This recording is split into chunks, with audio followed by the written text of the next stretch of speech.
नमस्कार दोस्तों, मेरा नाम है विजय कुमार। आप देख रहे हैं कॉमिक्स पिटारा चैनल को। तो चलिए दोस्तों, राज कॉमिक्स में देशभक्त तिरंगा की इस शानदार कॉमिक्स को शुरू करते हैं, जिसका नाम है फैशन किलर। आप देख सकते हैं इसका कवर पृष्ठ जो कि कुछ इस तरह का है। तो चलिए इसकी शानदार स्टोरी को शुरू करते हैं। इंडियन फैशन डिजाइनिंग इंस्टीट्यूट में तो तुम्हारा नाम तुर्रम खान है? जी हाँ, और तुम हमारे यहाँ एडमिशन लेना चाहते हो। और अगर मुझे यहाँ दाखिला मिल गया तो मैं फैशन डिजाइनिंग में वो कमाल कर दिखाऊंगा जो आज तक किसी ने नहीं किया, क्योंकि मेरी 7 पुश्तें यही करती आई है। मेरी पीढ़ी के कई लोगों ने मुगल राजा महाराजाओं और उनकी रानियों के लिए कपड़े बनाए हैं। मेरे दादा के अब्बा तो अंग्रेजों और उनकी मेमों के पसंदीदा ड्रेस बनाने वाले थे, और मेरे अब्बा ने तो भारत के पहले प्रधानमंत्री जवाहरलाल नेहरू से लेकर कई फिल्मी सितारों के कपड़े बनाए हैं। उसके बाद पुरखों की इस कलाकारी को मैं सीख गया हूँ, और मैं चाहता हूँ कि मैं आज के फैशन को बदल कर रख दूँ, तहलका मचा दूँ, और मैं ऐसा कर भी दूंगा। बहुत तजुर्बा है मुझे, होगा, लेकिन यहाँ एडमिशन लेने के लिए सर्टिफिकेट चाहिए। और सबसे जरूरी बात, यहाँ एडमिशन लेने के लिए चाहिए मोटी फीस। है तुम्हारे पास? ये सब तो नहीं है मेरे पास। तो फिर जाओ यहाँ से। वैसे मैंने अलग से एक बुटीक खोल रखा है। अगर तुम वहां मेरे लिए ड्रेस बनाने का काम करना चाहो तो मैं तुम्हें काम दे सकता हूँ। तुम मुझे अपने यहाँ दाखिला नहीं दे सकते, लेकिन अपने यहाँ काम दे सकते हो। तुम गद्दार हो, मैं तुम्हें छोड़ूंगा नहीं। आई, बचाओ! अरे ये क्या कर रहा है? सर को छोड़। अरे कोई पुलिस को बुलवाओ, गिरफ्तार करवाओ इसको। आज के फैशन की वजह से मेरी जिंदगी बर्बाद हुई है। मैं आज के इस फैशन को बर्बाद कर दूंगा। आज के फैशन की ऊंचाइयों पर ले जाने वालों की कमी नहीं है। उन्हीं में से एक है नीतू बेरी। हिंदुस्तान की सबसे सफल फैशन डिजाइनर मेरी फास्ट फ्रेंड है। कल वो एक 5 स्टार होटल में अपना शो करने जा रही है, जिसके ये 2 स्पेशल वीआईपी पास उसने मुझे भेजे हैं। वैसे तो मेरे साथ उस शो में जाने के लिए कई लोग बेचैन हैं, लेकिन सिर्फ मैं तुम्हें अपने साथ ले जाऊंगी। तुम चलोगे ना भारत? मैं वहां चलकर क्या करूंगा ज्योति? मुझे ऐसे शोज देखने का कोई शौक नहीं है। मैं कुछ नहीं सुनना चाहती। तुम्हें कल मेरे साथ चलना ही होगा। चलो ठीक है, कल की कल देखेंगे। अभी मैं चलूं? जाओ, लेकिन जाते जाते एक बात का जवाब देते जाओ। अंधेरा होते ही तुम्हें क्या होने लगता है? तुम अपने घर की तरफ क्यों भागने लगते हो? क्या बात है इसमें? कोई खास नहीं, लेकिन बात है।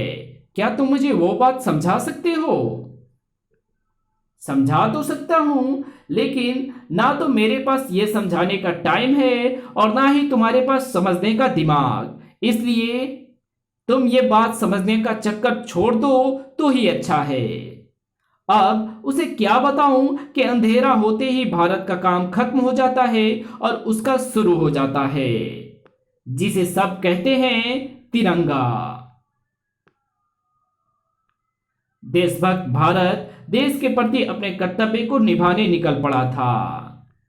वैसे कहीं तिरंगा की जरूरत भी थी। वो ओवरकोट वाला आदमी अचानक ही मेरी कार के आगे आ गया है। मेरे हॉर्न बजाने के बाद भी वो सामने से नहीं हट रहा। मुझे उसके इरादे अच्छे नहीं लग रहे हैं। मैं अब खड़ी नहीं रह सकती। गियर डाला, कार एक झटके से आगे बढ़ी। जुम! इसी के साथ सामने खड़े उस शख्स की आंखों में शैतानी चमक भरती चली गई। अगले ही पल, ओह माय गॉड, उसने अपने हाथों से कार को रोक लिया।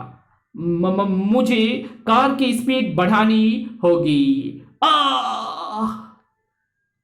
कार की स्पीड बढ़ पाती उससे पहले ही कार के पहिए हवा में उठ गए। कार की सवारी पकेआम की तरह सड़क पर आ टपकी। आ और अब मरना होगा, तुम्हें मरना होगा। आ वो मर भी जाती अगर वो बचाने वाला नहीं आता। जिसके तन पर था तिरंगा, मन में था हर मजलूम देशवासी की रक्षा का जज्बा। बचाने वाला असाधारण था तो मारने वाला भी साधारण नहीं लगता था, ना अपनी हरकतों से और ना अपने शरीर से। आका! ओह, मैं तो सपने में भी नहीं सोच सकता था कि लबादे के नीचे से यह शख्स ऐसा निकलेगा, एकदम स्टील बॉडी। मेरा सोचना सही निकला, इसकी बॉडी स्टील जैसी ही है।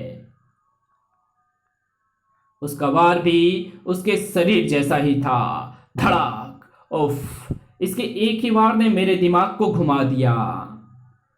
दूसरा वार हुआ तो दिमाग के साथ सारा शरीर हिल जाएगा। धड़ाक! इसे तो जितनी जल्दी फंसा लिया जाए उतना ही अच्छा है।